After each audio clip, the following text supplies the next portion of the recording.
আরে না না, আমি বুঝাতে চাচ্ছি যে তোমরা এই অশ্লীলতাকে কিভাবে দেখো। ম্যাডাম ফুল এইচডি তে।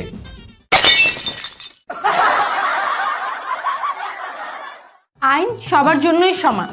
আইনের চোখে আমরা সবাই সমান, কারোর জন্য বেশি কারোর জন্য কম, ব্যাপারটা কিন্তু এমন না। আইনের চোখে আমরা সবাই সমান। আই আই আই, তুই ক্লাসে চিপস খাস কেন? কি ব্যাপার, তুই ক্লাসে চিপস খাস কেন? ক্লাসে চিপস খাওয়া যাবে না, ঠিক আছে? বুঝতে পারছো? আর কখনো ক্লাসের ভিতরে চিপস আনবে না, তোমরা কোনো খাবার আনবে না। ম্যাডাম আনে না কইলাই আইন সবার লেগে সমান। হ্যাঁ, তা আমরা চিপস খাই যেতাম না, তা আন্নে খাইলেন কেমনে? ছোট ছোট পোলাপান কেমনে করতে